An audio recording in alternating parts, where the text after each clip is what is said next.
मनीष आपके अपने YouTube channel math का डर खत्म पर। आज के सेशन में हम लोग कक्षा 9 के गणित की पहली अध्याय की एक्सरसाइज 1.1 को कंप्लीट करेंगे। तो सबसे पहले एक्सरसाइज करने से पहले इस एक्सरसाइज के बारे में थोड़ा सा बेसिक कॉन्सेप्ट समझ लेते हैं। जैसे एक्सरसाइज में अपने लोग संख्या पद्धति को पढ़ रहे हैं, तो पहले संख्याओं के बारे में थोड़ा सा समझ लेते हैं। आपने बहुत छोटे पर बहुत गिनतियां सीखी होंगी, 1 2 3 4 5 6 7 8 9 10 इस तरह की। तो वहां पर आपने केवल इनका नाम गिनती रखा था कि 1 2 3 4 5, बस काउंटिंग केवल सुना दीजिए। लेकिन यहाँ पर आप उनकी थोड़ी सी डीपली बातें पढ़ेंगे कि 1 2 3 4 5 6 7 8 जो ये काउंटिंग होती है वो किस तरह की होती है। तो सबसे पहले अपने लोग परमेय संख्याओं को समझ लेते हैं। परमेय संख्याओं को n से दर्शाया जाता है, और जितनी भी गिनती में प्रयोग होती है, या ये कह लीजिए कि एक छोटा बच्चा जब गिनती कहना प्रारंभ करता है तो जो जहां से वो शुरुआत करता है वहीं से नेचुरल नंबर की शुरुआत होती है, और वो चूंकि 100 पर समाप्त कर देता है, लेकिन नेचुरल नंबर जो होते हैं वो अनंत तक जाते हैं। तो उदाहरण के लिए आपको देखिए समझाया गया 1 2 3 4 5 6 7 8 इस तरह से चलते जाइए, और जहां तक ये सीरीज चल रहा है तो अनंत तक ये गिनती होती है, वो प्राकृतिक संख्याएं होती हैं। उसके बाद देखिए पूर्ण संख्याएं क्या होती हैं। प्राकृतिक संख्याओं में अगर जीरो को बढ़ा दें, जो ये लिखा है वही ये है, केवल बस इसमें जीरो बढ़ा दिया जाता है, इसे डबलों से दर्शाया जाता है, इसे होल नंबर्स कहते हैं। तो जो प्राकृतिक संख्याएं लिखी हुई हैं, अगर इसी में जीरो और बढ़ा दे तो वही क्या बन जाएगा, पूर्ण संख्याएं बन जाएगा। या यहाँ पे देखिए केवल 0 1 2 3 4 5 लिखा है, लेकिन अगर आप कहें 17 तो बिल्कुल वो भी पूर्ण संख्याओं में होगा। 1700 तो वो भी पूर्ण संख्याओं में होगा। तो इस तरह से जो प्राकृतिक संख्याएं होती हैं उसी में केवल बस जीरो बढ़ा दिया जाता है तो वो पूर्ण संख्याएं बन जाती है। फिर बात करते हैं पूर्णांक क्या होते हैं। पूर्णांक का मतलब ऐसी संख्याएं जो चाहे प्लस की हो, चाहे माइनस की हो, चाहे जीरो हो, बस उनके नीचे कुछ लिखा हुआ ना हो, या ये कह लीजिए जो भिन्न होते हैं वो पूर्णांक नहीं होते हैं। दशमलव की जो संख्याएं होती हैं वो पूर्णांक नहीं होती हैं। अपर में जो संख्याएं होती हैं वो पूर्णांक नहीं होती हैं। तो बिल्कुल इसे आसान भाषा में आप ये कह सकते हैं, सभी प्लस के नंबर, सभी माइनस के नंबर और जीरो, ये सब मिलके क्या बन जाते हैं, पूर्णांक कहलाते हैं। जैसे आपसे कोई पूछे 500 तो कहेंगे आप ये पूर्णांक होगा। अगर माइनस का 500 लिखा है तो ये भी पूर्णांक होगा।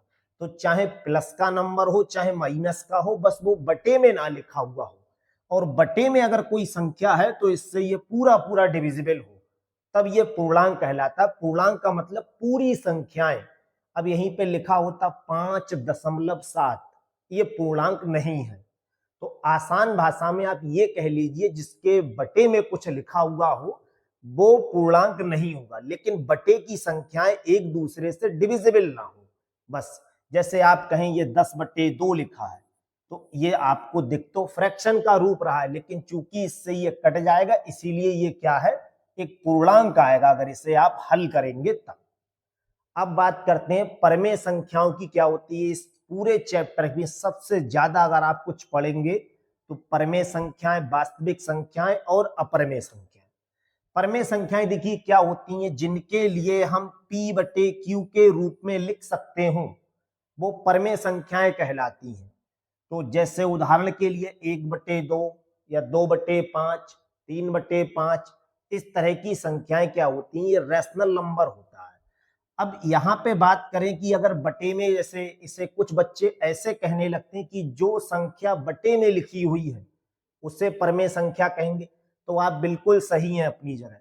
लेकिन जो संख्याएं बटे में नहीं होती हैं वो भी परमेय होती हैं। कैसे, जैसे ये 5 लिखा है तो इसके बटे में आपको अभी कुछ नहीं दिख रहा है तो इसके बटे में आप 1 लिख सकते हैं। यानी जो प्राकृतिक संख्याएं हैं वो भी परमेय संख्याएं होती हैं, जो पूर्ण संख्याएं हैं वो भी परमेय संख्याएं होती हैं, जो पूर्णांक हैं वो भी परमेय संख्याएं होती हैं। तो ये तीनों वैरायटी जो आपको दिख रही हैं वो सब परमेय संख्याओं की हैं। बस यहाँ आपको कंडीशन ये याद रखनी है कि P और Q सहअभाज्य संख्याएं हों, और Q का मान कभी भी 0 ना हो। बस अगर P बटे Q के रूप में लिखने की एक कंडीशन भी होती है, इस टाइप के अगर रूल्स लग रहे हैं तभी उन्हें परमेय संख्या कहा जाता है। फिर बात करते हैं वास्तविक संख्याएं क्या होती हैं। वास्तविक संख्याओं का मतलब है जो संख्याएं वास्तव में हो, काल्पनिक ना हो बस। तो वास्तविक संख्याओं में देखिए क्या आता है, सभी प्लस की संख्याएं, सभी माइनस की संख्याएं, सभी भिन्न की संख्याएं और सभी दशमलव की संख्याएं। यानी ये जो लिखा है ये भी वास्तविक संख्याएं हैं, ये भी वास्तविक संख्याएं हैं, ये भी वास्तविक संख्याएं और ये भी वास्तविक संख्याएं। तो ऊपर आपने जो 4 तरह की संख्याएं ये पढ़ रखी हैं, ये चारों तरह की संख्याएं, इतना पूरा कॉन्सेप्ट जो आपने पढ़ा है वो सब वास्तविक संख्याएं हैं।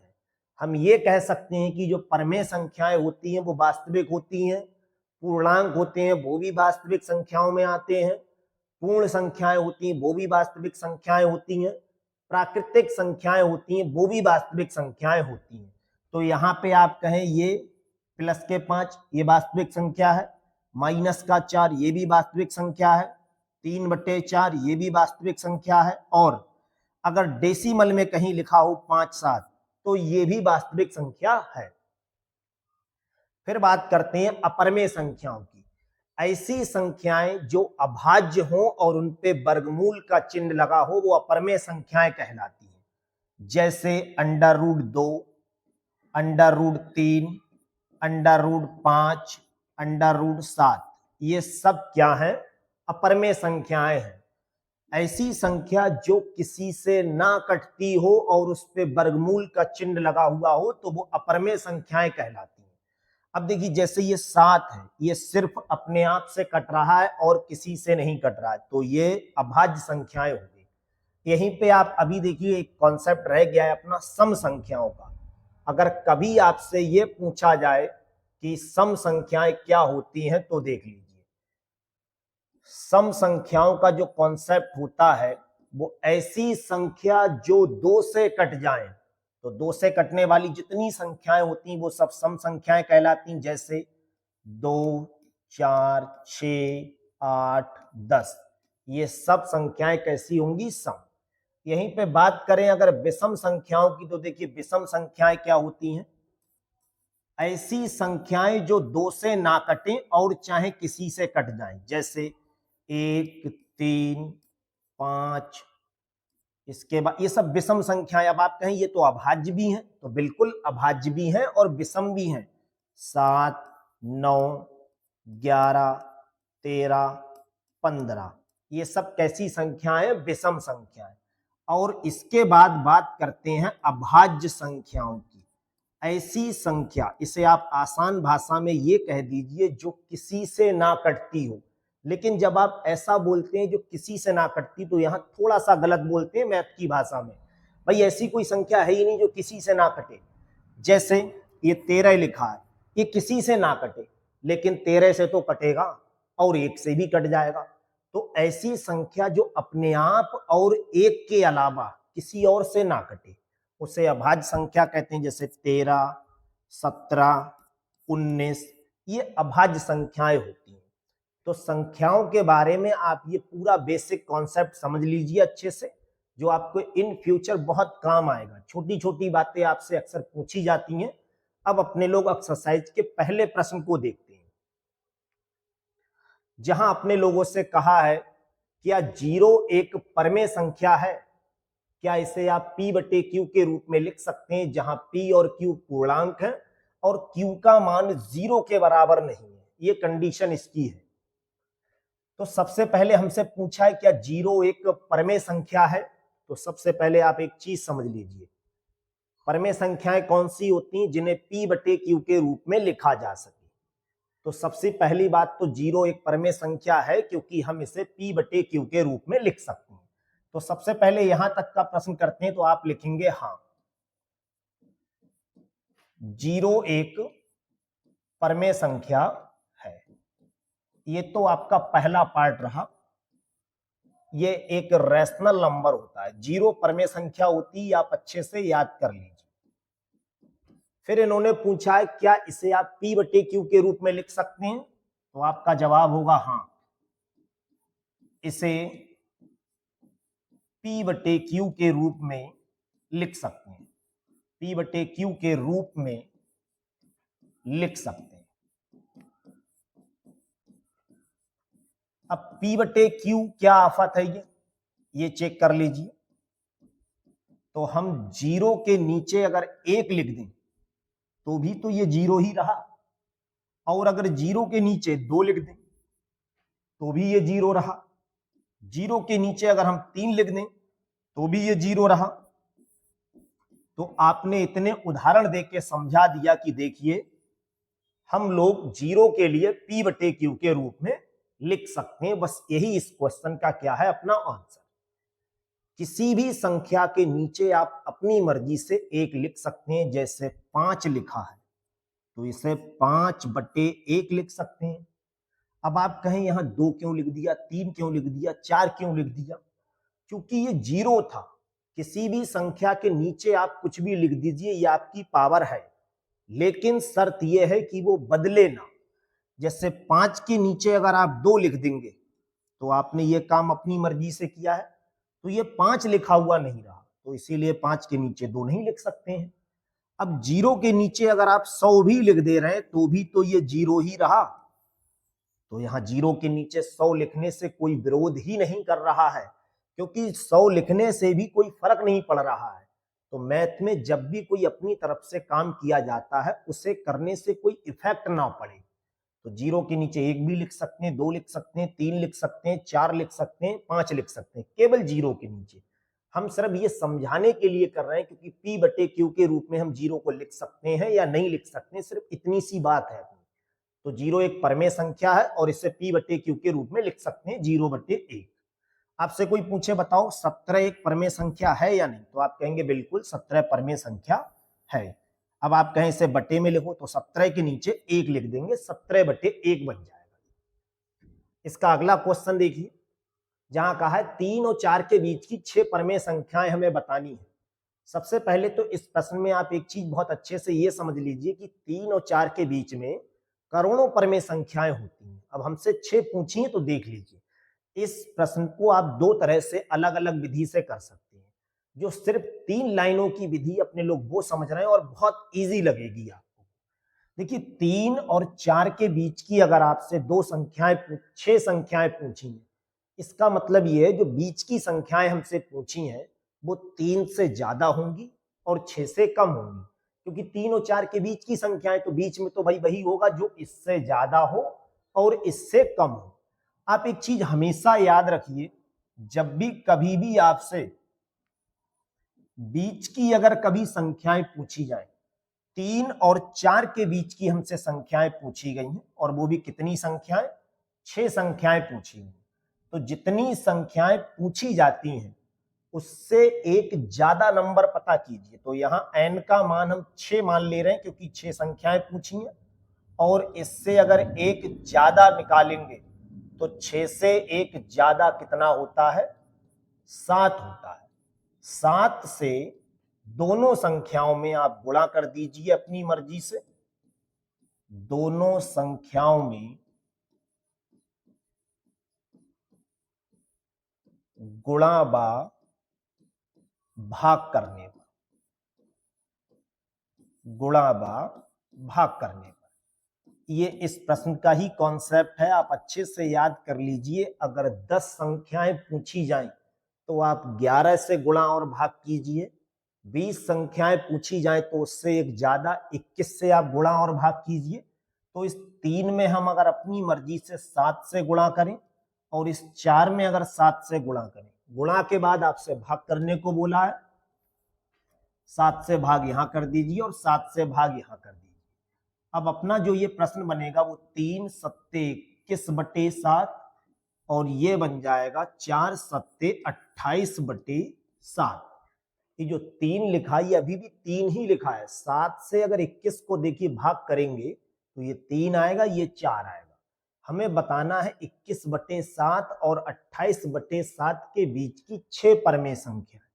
तो देखिए 21/7 जो है वो ये रहा, इसके जस्ट बाद जो आएगा वो 22/7 आएगा और इसके बाद 23/7 आएगा इसके बाद 24/7, 25/7, 26/7, 27/7 और लास्ट का नंबर जो दे रखा है वही रहेगा 28/7। तो देखिए जो पहला नंबर लिखा है ये वाला और ये लिखा है, इन दोनों से कोई मतलब नहीं। जो हमसे बीच की 6 संख्याएं पूछी थी वो अपना ये आंसर होगा। तो फाइनली जो अपने लोग आंसर बताएंगे वो ये बताएंगे कि 3 और 4 के बीच की 6 परमेय संख्याएं। कौन कौन से जो आपके आंसर होंगे भाई, बीच की संख्याएं पूछी गई हैं तो पहला वाला और लास्ट वाला छोड़कर जो बचेंगे वो सब अपने आंसर होंगे। तो एक संख्या होगी 22/7, फिर 23/7, 24/7, 25/7, 26/7, 27/7, ये अपना आंसर आ जाएगा। 3 और 4 के बीच में करोड़ों संख्याएं होती हैं, हमसे केवल 6 संख्याएं पूछी थी। इसका बस बेसिक सा कॉन्सेप्ट, जितनी संख्याएं पूछी जाएं उससे एक ज्यादा नंबर करके, यानी 6 पूछी है तो 6 से एक ज्यादा 7 हो गया, 7 से पहली संख्या में गुणा, 7 से दूसरी संख्या में गुणा, 7 से पहली संख्या में भाग और 7 से ही दूसरी संख्या में भाग करते हैं। बस इतना करना है, बाकी आपको अपने आप 6 संख्याएं मिल जाएंगी। तो अच्छे से ये क्वेश्चन आपको समझ में आ गया होगा। इसका अगला क्वेश्चन देखिए, जहां अब जो अपने लोगों को सवाल मिला है वो फ्रैक्शन में आ गया है। तो 3/5 और 4/5 के बीच की 5 परमेय संख्याएं हमसे पूछी हैं। अगर 5 पूछी हैं तो n का मान कितना है 5। जितनी संख्याएं पूछी जाती हैं उससे एक ज्यादा नंबर पता करेंगे तो ये आ जाएगा 6। यहां पर अपने लोगों को 6 से दोनों संख्याओं में गुणा और भाग करना पड़ेगा। दोनों संख्याओं में बस इतना ही केवल कॉन्सेप्ट आपको याद रखना है, गुणा भाग करने। ये कॉन्सेप्ट जब आप समझ लेते हैं तो इन क्वेश्चनों में कुछ बचता नहीं है।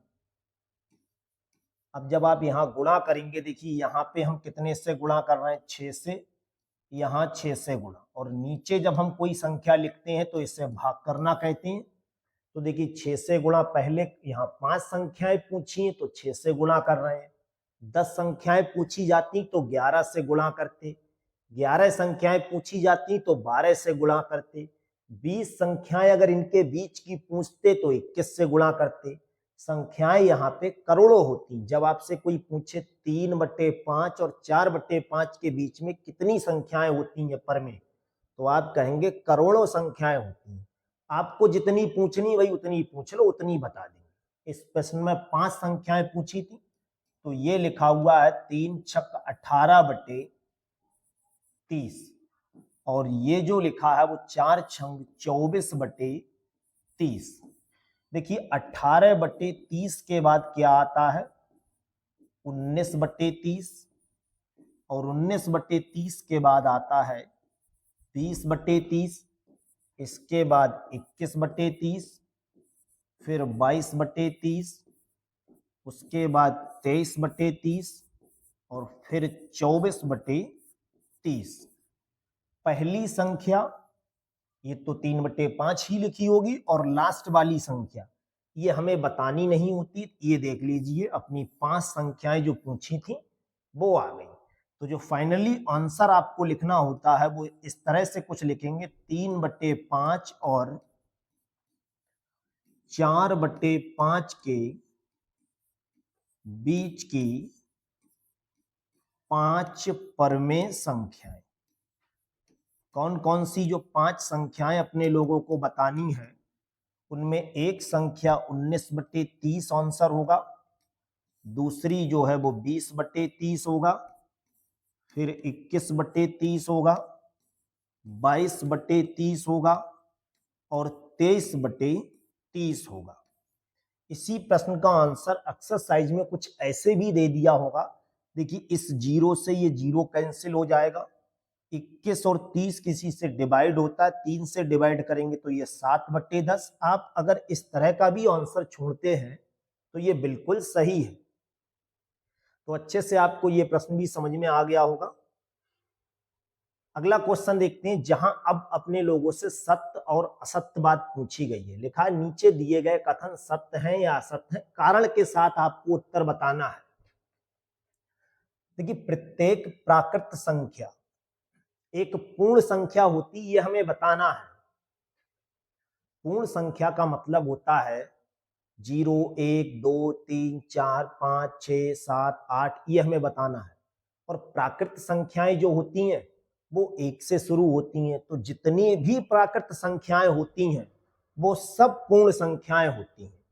तो ये आपको जो इसका जवाब देना है वो एक तो ये है कि सही है ये लिखा हुआ, यानी सत्य बात है बिल्कुल, सिर्फ इतना तो बताना ही था। फिर कहा इसका कारण के साथ उत्तर देना है। तो हम कुछ प्राकृत संख्याएं यहां लिख के दिखा रहे हैं और कुछ पूर्ण संख्याएं, आप देखेंगे वो दोनों ही होंगे। तो प्रत्येक लिखा है, तो यहाँ प्राकृत संख्याओं की अगर बात करें अपने लोग तो 1, 2, 3, 4, 5 इस तरह से ये सब क्या होती हैं, प्राकृत संख्याएं होती हैं। और पूर्ण संख्याएं क्या होती हैं, 0, 1, 2, 3, 4, 5 इस तरह से। यानी जो भी नंबर प्राकृत संख्या में लिखा होगा वो पूर्ण संख्या में तो होगा ही होगा। बस ये आपको उदाहरण के द्वारा समझाना था। या आप कुछ ऐसा लिख सकते हैं कि ये 5 एक क्या है, प्राकृत संख्या है। और अब 5 अगर प्राकृत संख्या है, पूर्ण संख्या भी हो गई, पूर्ण संख्या भी है। तो आप चाहें तो ऐसे 1-2 उदाहरण भी समझा सकते हैं, बाकी इस तरह से समझाएं तो ये भी आपके लिए पर्याप्त है। इसका अगला ऑप्शन देखिए, जहां लिखा है प्रत्येक पूर्णांक एक पूर्ण संख्या होती है। भाई पूर्णांक में आपका क्या क्या आता है, पूर्णांक में प्लस के नंबर, माइनस के नंबर सब आ जाते हैं। तो माइनस का 1, -2 ये सब पूर्णांक होते हैं, प्लस के भी। जबकि पूर्ण संख्या में क्या होता है, केवल 0, 1, 2, 3 इस तरह की संख्याएं आती हैं। तो आप लिखेंगे ये गलत लिखा हुआ है। सबसे पहले तो ये समझ लीजिए ये क्या लिखा है, असत्य लिखा है। क्यों लिखा है भाई, उसने कहा प्रत्येक पूर्णांक एक पूर्ण संख्या होता है। तो पूर्णांक में माइनस की संख्याएं आती हैं, जबकि पूर्ण संख्या में माइनस की संख्याएं नहीं आती हैं। तो आप कहेंगे ये पूर्णांक तो हैं लेकिन पूर्ण संख्या नहीं है। तो फिर ये गलत बात लिखी है, पूर्ण संख्या नहीं है। अगला देखिए, प्रत्येक परमेय संख्या एक पूर्ण संख्या होती है। तो भाई पूर्ण संख्या में आपने क्या क्या पढ़ा है, 0, 1, 2, 3, 4 इस तरह की बातें। जबकि परमेय संख्या में क्या पढ़ा है, ये भी परमेय संख्या है, ये बात बिल्कुल सही है। लेकिन उसने लिखा है प्रत्येक, प्रत्येक का मतलब चाहे कोई सी भी परमेय संख्या हो वो पूर्ण संख्या होनी चाहिए। तो आप लिखेंगे 1/2 एक परमेय संख्या है, ये परमेय संख्या है लेकिन पूर्ण संख्या नहीं है, लेकिन पूर्ण संख्या नहीं है। तो फिर ये जो स्टेटमेंट दे रखा है वो गलत दे रखा है, ये जो है वो असत्य है। तो पहले हमें असत्य और सत्य तो बताना ही था, फिर ये भी समझाना है कि आखिर असत्य है क्यों। तो कारण ये है कि जितनी भी परमेय संख्याएं होती हैं उनमें से कुछ तो पूर्ण संख्या होती हैं और कुछ नहीं होती। जबकि यहां हमसे बोला है कि सभी होती हैं, प्रत्येक तो कुछ होती कुछ नहीं होती। आधी सही बात है, आधी गलत बात है। तो फाइनली इसे गलत ही तो माना जाएगा। तो आज की इस पूरी एक्सरसाइज को आपको कंप्लीट करा दिया गया है। नए सेशन में आपको अगली एक्सरसाइज मिलेगी। हर सेशन में पूरी एक एक्सरसाइज कराई जाएगी। आप अच्छे से इस पूरे एक्सरसाइज को तैयार कर लीजिए और अपने साथियों के लिए ये वीडियो शेयर कीजिए। ये सेशन कैसा लगा ये आप कमेंट सेशन में जरूर बताइएगा। Thank you.